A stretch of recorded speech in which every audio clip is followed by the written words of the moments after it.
Attention, attention. All citizens are ordered to report to their district's detention centers. Do not return to your home. Alright, welcome back and thanks for joining me. My name's Doc, and for those of you who join me regularly, welcome back. Tonight, I want to announce that I'm going to be on Blog Talk Radio tomorrow on Proof Negative Radio Show. The link's in the box. It'll be at 7:30 p.m. Pacific, which is my time out here on the West Coast. So if you want to catch me over there or call in or whatever, that would be great. Let's jump right into tonight's topic, since still they're not covering this on the news. This pneumonic plague over in the Ukraine has doubled every day, and by doubled I mean doubled the amount of people sick and doubled the amount of people dead. Officials in Ukraine say the death toll from a suspected swine flu outbreak has reached 144. Almost 1 million people are thought to be infected, mostly in the west of the country. And as Alexei Yarshevsky reports, the presidential elections due to take place in January are under threat from the outbreak.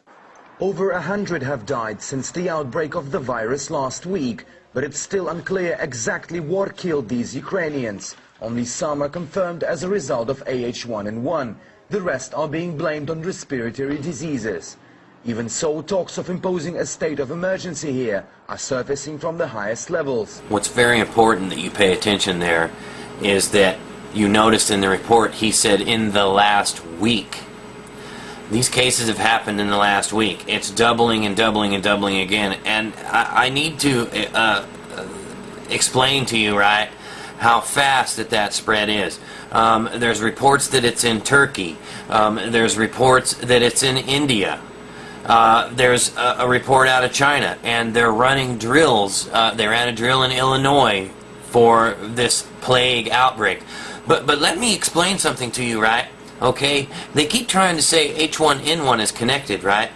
But pneumonic plague and H1N1 are totally different. Pneumonic plague is not the flu. It's a bacteria. And ordinarily, bubonic plague has to be present for pneumonic plague to develop. It's impossible for this bacteria to become a virus all of a sudden. It cannot happen. It's like saying that Winnebago is a banana now. So something really, really out of line is going on here.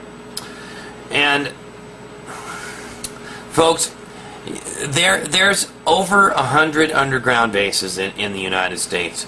But there are some really large ones that are military. There's Mount Weather. There's Cheyenne Mountain.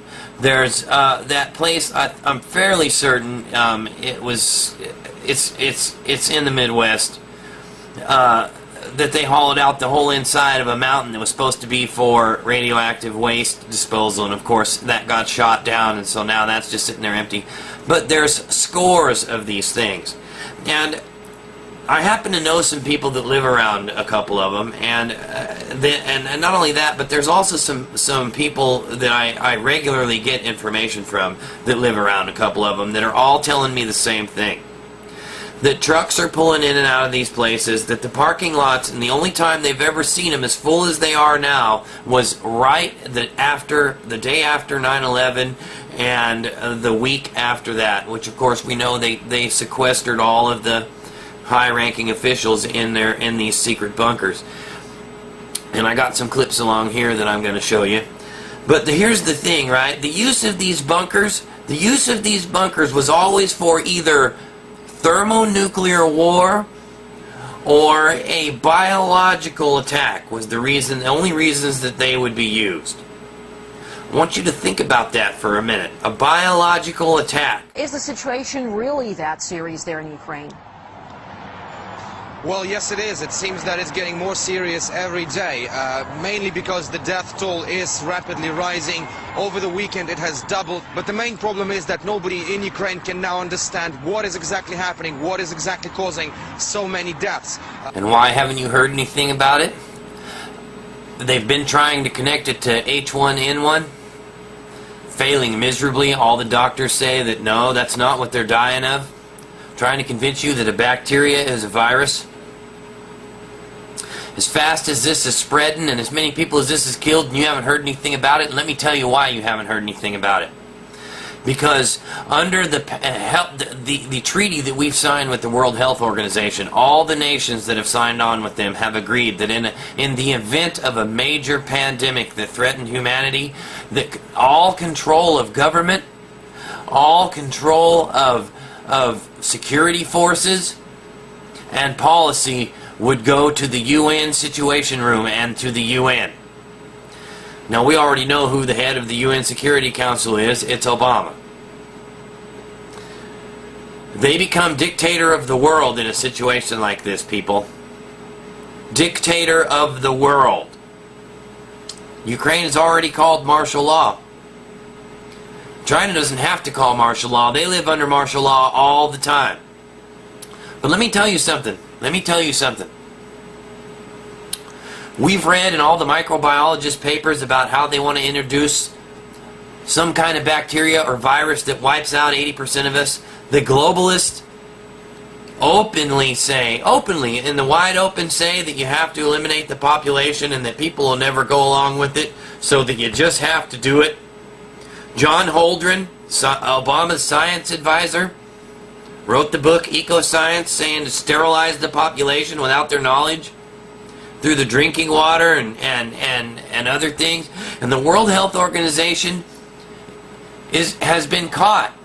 They sterilized a major portion of Africa with their Hep B vaccine. Sterilized them. That's what they're doing here. They write papers. Henry Kissinger, National Security Memorandum 200. When he's talking about how population reduction will look different in different parts of the world, that's right, the third world they're going to just exterminate. The first and second world, as they like to call them, actually there really is no second world. They're all developing nations or they're first world countries. They're going to let the flu ravage the useless eaters, and those that were smart enough to prepare are going to survive, but they're going to get swooped up because they're going to go into their little hidey holes. That's what they're telling me. That semis full of supplies are pulling in and out of these places, and that the parking lots are so jammed even more than when 9/11 happened. And they're not telling you a thing. I don't know how long it'll take to spread to get here, but it ain't going to be long. A month, maybe? At least if it spreads like it's going. And why aren't they telling you about it? Why aren't they telling you about it? Why aren't you screaming? Why aren't you screaming? Why isn't this news?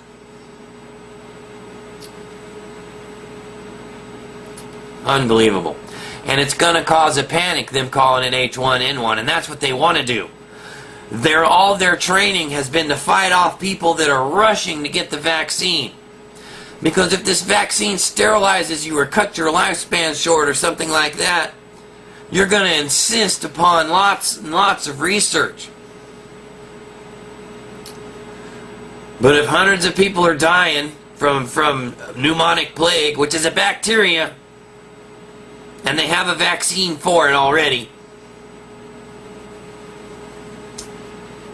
and they convince you it's H1N1 and you riot to get it, oh, they're going to be laughing like crazy while you're sticking your death sentence in your arm. But for the time being, over 180,000 people across the country have been diagnosed with different respiratory diseases, and the situation seems to be really, really serious for the time being. Well, as we can see, Alexei, the virus is spreading in Ukraine. But what about the people? What do they think about the situation? Is there a sense of panic among them? Yes, that's what we feel here in the Ukrainian capital. I'd like to remind that 9 regions of Ukraine remain under quarantine. This includes Kiev. All schools and universities have been closed till further notice. That could be about 3 weeks, and people are here on the ground are starting to panic. Told you in a previous video that the Defense Department and Department of Homeland Security refunded Receptor Cell Limited. Receptor Cell Limited was bought by Verichip. I showed you how Verichip wants to link your entire life, your employer's everything, to an implantable chip. I showed you that the healthcare bill mandated that implantable chip within a year of its implementation. Folks, I also showed you how Joseph Moshe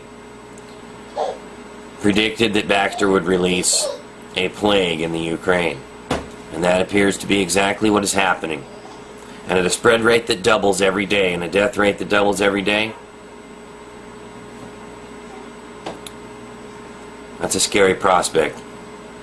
One that requires, if that's the case, then it'll be sheer luck, those who survive. It'll only be God's will. And that's why I always tell you to get right with God. Because God can walk you through that when nothing else can. I'm in SM Doc. I'll see you on the next round.